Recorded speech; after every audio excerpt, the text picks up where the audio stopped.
네, 안녕하세요. 진쌤입니다. 오늘은 영어 원서 읽기 관련해서 이야기를 좀 해드릴 거예요. 제가 아는 학생들 중에서 영어에 이제 관심이 많고 영어를 좋아하는 학생들 같은 경우는 원서 욕심이 좀 있어요. 중학생이나 고등학생이나 상관없이. 그래서 원서 읽기를 도전을 해보려고 하는데 어떤 책이 좋을지 고민하는 친구들이 좀 있더라고요. 그래서 오늘은 그 주제에 관련된 내용이고요. 원서 읽기는 가장 기본적인 거, 예전에도 제가 리딩 편에서 자주 말씀드린 내용인데, 일단 고전은 웬만하면 피하세요. 판타지 이런 거 피하시고요. 기준을 딱 하나로 잡으시면 돼요. 일단은 수준, 영어책의 수준을 먼저 얘기하기 전에 수준 일단 맞는다는 전제 하에서 자기가 이 책을 읽었을 때 이 책에 나오는 단어들을 자기가 최대한 많이 활용할 수 있겠다라고 싶은 장르의 책을 선택하시면 돼요. 예를 들면 나중에 내가 무역을 하고 싶어. 그러면 판타지에서 마법 부리는 단어들이 뭐가 중요하겠어요? 그게 자기한테 얼마나 도움이 되겠어요? 그렇죠. 근데 일반적인 경우 결국 나중에 직업을 생각하지 않더라도 보통 토익 봐야 되고, 또 욕심 있으면 유학 같은 거 고민하는 분들은 토플 준비도 해야 될 것이고, 그리고 회화 공부하고 싶은 사람들은 또 회화에서 사용할 수 있는 그런 단어들, 그런 거를 많이 챙겨가면 좋으니까. 그런데 판타지나 고전을 읽으면 단어들 자체가 요즘 시대랑 너무 동떨어져 있기 때문에 자주 안 쓰는 단어들만 보게 돼요. 그래서 결국 중고등학교에서 요즘 공부하는 리딩 같은 거 보면 실용적인 내용이 많잖아요. 전혀 동떨어져 있는 내용이 아니고. 그런데 고전을 읽으면 굉장히 단어 수가 자기가 부족하다고 느낄 수가 있어요. 왜냐면 자기가 공부했던 내용도 아니고, 그리고 평상시에 관심이 있어서 따로 뭐 자기가 어떤 간접적으로 이렇게 익히는 그런 단어들도 아니기 때문에 공부한 내용들도 아니야. 그리고 자기가 취미로 재미있게 뭔가를 찾아보는 내용도 아니야. 그러니까 자기 단어의 바운더리에서 없는 단어들을 접해요. 그러니까 내가 단어가 왜 이렇게 부족하지? 전혀 읽어도 읽히지가 않아. 내용도 모르겠어. 근데 단어 수가 부족한 게 아니고 단지 실용적이지 않은, 자기가 여태까지 공부하지 않은 내용의 단어들이 많기 때문에 그렇게 느끼는 것 뿐이거든요. 그래서 두 가지 포인트잖아요. 자기가 여태까지 공부한 내용의 단어도 아니야.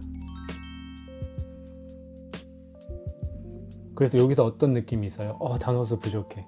부족한 거 아니고요. 그 다음에 두 번째, 이 책을 내가 나름 정독을 해서 끝까지 읽었어. 처음으로 내가 책 한 권을 영어로 읽은 책이야. 근데 여기 나오는 단어들이 앞으로 전혀 나에게 별로 도움이 되지 않는 단어들이야.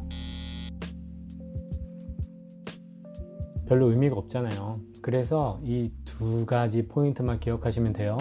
자기가 여태까지 공부한 거랑 관계 있는 그런 단어들, 그런 문장의 구조들 같은 게 많이 나올 것 같은 그런 책, 이런 거 쉽게 고를 수 있잖아요. 판타지만 피해도 충분해요. 판타지만 피해도, 아니면 고전 같은 것만 피해도 일단은 반은 걸러지는 거니까. 그게 하나의 포인트고, 또 나머지 하나의 포인트, 첫 번째 것과 이어지지만 내가 이 책을 완결로 읽어서 또 모르는 단어도 나름 익혀가면서 끝까지 읽었을 때 많이 남는 게 있겠다. 이 남는 것들이 내가 앞으로 좀 더 나이를 먹으면서 영어를 실용적으로 쓰는데 분명히 도움이 되는 단어들, 그런 내용들일 것이다 라고 생각하는 것들, 이 두 가지 조건을 만족시키면 어떤 책이라도 상관없습니다. 그리고 개인적으로 제가 여러분한테 그럼 한 권만 추천해 주세요 하면, 일단은 여러분 수준을 제가 모르잖아요. 고등학생이고 영어 단어가 나름 많이 들어가 있어. 그리고 나름 영어를 좀 그래도 한다.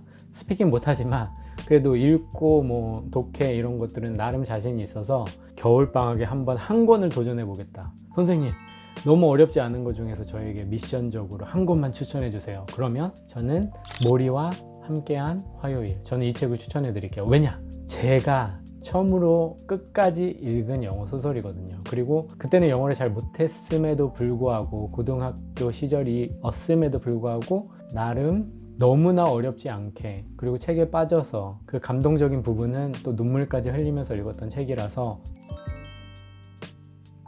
영어에 욕심을 부리고 싶은 학생들한테 이 책을 추천해 드릴게요. 아마 중학생들은 조금 어려울 수 있어요. 고등학교 한 1, 2, 3학년 좀 잘하는 학생들은 아마 소화가 될 거예요. 근데 이 책 읽으시면 단어도 좀 전에 말씀드린 것처럼 실용적인 단어, 일단 시대 배경이 완전 과거 이런 게 아니니까, 나름 요즘 시대니까 그렇고, 그 다음에 일상생활, 사회에 관련된 내용 많고 우리가 고민하는, 우리가 지금 현대 시대를 살면서 고민하는 그런 부분, 그런 것과 연관된 단어들이 많이 있어서 아마 충분히 자기 수준이 어느 정도 크게 나쁘지 않다 라고 하면 도전해 볼 만한 책이고, 책 내용 자체도 너무 딱딱하거나 너무 막 재미없는 그런 내용은 아니에요. 정말 재밌는 책이니까 한번 도전해 보시고요. 다음 시간에는 제가 영어 소설을 어떤 식으로 읽으면 좋을지, 영어 원서를 어떤 식으로 읽으면 좋을지에 대한 주제로 또 내용을 이어갈게요. 오늘도 함께 해주셔서 감사합니다.